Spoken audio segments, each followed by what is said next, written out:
Hello friends, so today we can discuss the problem E1 from the latest Codeforces round 690, and the problem is easy version. This version is easy and there's a hard version also, but both of the problems are not too difficult. This problem is simple. I know that this problem is simple. Like hard one is also a little bit tweaking is required, but that is also not too hard. So I'll first discuss this E1 problem, and then if I get some time also upload the E2 problem. So this even problem states that you are given k and m in this problem, in which k is equal to 2 and m equal to 3 is, according to this like problem set, the k is equal to 1, m equal to 3 for this. But in the next problem, k and m are like they are also given as an input. So the problem statement, I'll go down to the problem statement, in which you are given a sequence a of length n consisting of all the integers from 1 till n, and the sequence can contain duplicates also. Okay, so now you have to find out the number of tuples of m equal to 3, okay, elements, which means that you have to find out tuple or the numbers with length equal to 3, as you can see like this, such that the maximum value of the numbers in the tuple differs from the minimum value no more than k equal to 2, which means that if you find out the maximum among all the three numbers and the minimum among all the three numbers, it should be less than or equal to 2. It should never be greater than 2. So you have to find out all the possible tuples in the given input. So as you can see, if n equal to 4, this, then all the possible tuples is, because you want that the difference for this is not greater than or equal to 2, it should be less than or equal to 2. So if I take that these three tuples, these three numbers, then the difference between the maximum and the minimum is 3, which is not possible. If I take like this 1, 2 and 3, 1, 2 and 3. So what I can do here is, because these numbers are not or I can say that if I can take this number 1, 2 and this 3, then the difference between the maximum 3 and 1, 3 minus 1, it's equal to 2, which is fine. So I can take this as a tuple which is 1, 2 and 3. So they are given the indices, but this is a valid tuple 1, the first index, second index and the fourth index.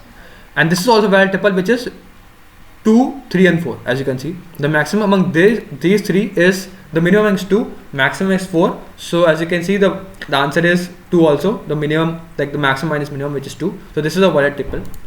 As you can see, for this you can form all the 4 possible tuples. The 4 possible tuples in this is, as you can see, you can take this, okay, so these three numbers, the difference between like the maximum and minimum is 0, so it is also less than or equal to 2, so it is fine.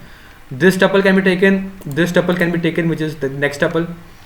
You can take this tuple and you can take this tuple. So all the 4 tuples are possible. So now how you can find out, that's the major problem. So because you have to find out the different tuples, actually the position is not really mattering here. So what you can do here is, because if you know that, if you somehow, or I got the intuition from this example only, 1, 1, 1. If I know that my first value is this, my second value is this, I can find out the maximum next number which I can take, which means that if I know the minimum number, I can easily know the maximum number I can take, because if the minimum number is 1, I can only take the maximum number equal to 3. All the numbers less than 3 I can take, but if the number becomes greater than 3, then I cannot take, because I want the maximum minus minimum is less than or equal to 2. So that I can do using binary search, but for binary search I have to sort this out, and sorting this whole array is not a big deal because I can sort it out and there is no restriction to sorting also. So that's the first observation I can get. So I should first sort the whole array out, and as you can see, if I take out this example only 1, 2, 3, 4, let's sort it out. If I sort it out, it will become like 1, 2, 3, 4. Now what you can easily do in this problem is, I cannot also do an O of n square. I cannot just take out, I cannot do take two pointers and find out the third pointer, but I can also do it in O of n also. What I mean by this is, after sorting take O of n log n, which is fine, but then what I can do, I can find out the number of tuples in O of n only. Now how can I find it out is, just iterate from left to right, take the first element. If I take this as the first element, I know, because this is the minimum element for my tuple, because this is the starting element I'm taking. If this is the minimum element of the tuple, the maximum element I can get is equal to 1 plus 2, because the difference should be 2, which is equal to 3. So if I can get the range means what is the maximum value, maximum possible like way I can find out 3, then all the numbers between them can be form a valid tuple. Which I mean by this is, as you can see, this is 3. So what I can take here is, I can take all of these numbers as tuple. But let's assume that my sequence is like this: 1 2 3 3 3 4 4.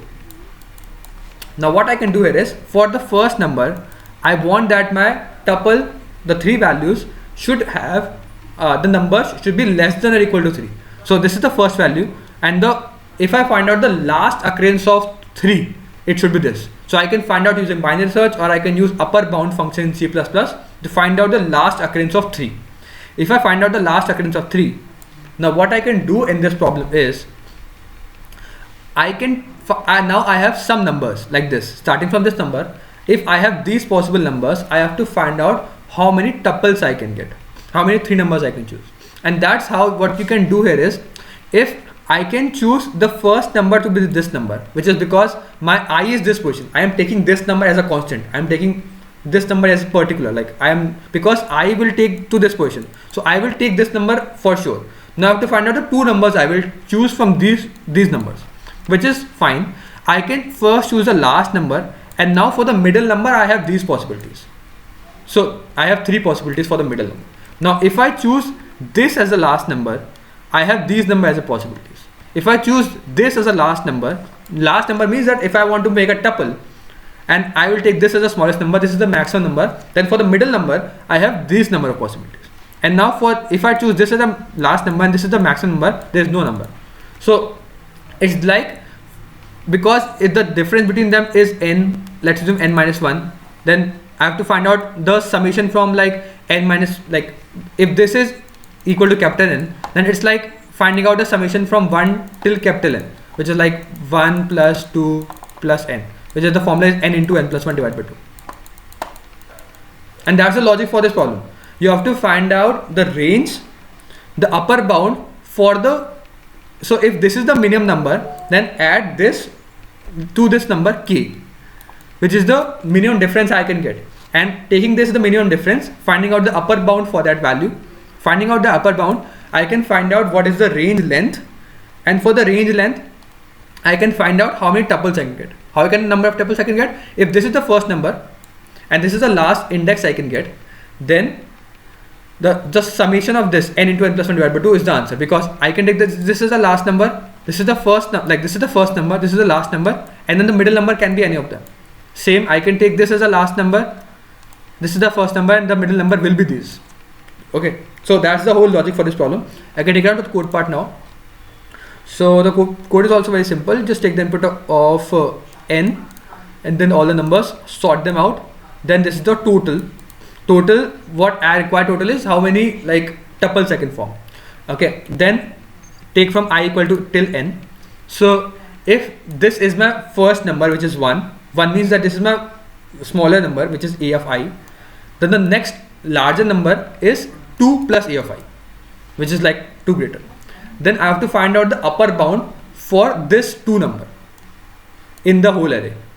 Okay, and then because upper bound return 1 index plus the number which I'm finding out, so I will return like do minus 1, because I am 1 index ahead of the index I want. Okay, and then I should check that the upper bound should be greater than I. It should not happen that my I is here and my upper bound is here. This is not possible. So it should be greater than or equal to I. And then the total number of operations I have to do is n into n plus 1 divided by 2. So the total n is, which I've told you, the length of this. The length of this is I minus p. P is the index I have get. After this, p will tell you at what index my upper bound value is, and I is the current index. So I minus p minus 1 will give you the index length, like the length of that area. And for that I have to find out n into n plus 1 divided by 2. So this is also a function. I can have to write down here also, but I just send this n to this and finding out the answer and just return out the answer, add it to a total, because that is the number of tuples I can get, and just return out total. It's a very simple formula. You just have to return out or understand how you can find out the tuples, and you can extend this same logic to find out for E2, but in that you have to use NCR. This is one hint for E2 problem. You can find it out and solve it on your own. I'll see you in the next one. Keep coding. If you still have any doubts, you can mention in the comment box. I'll be happy to help you out. I'll see you in the next one. Keep coding. Bye.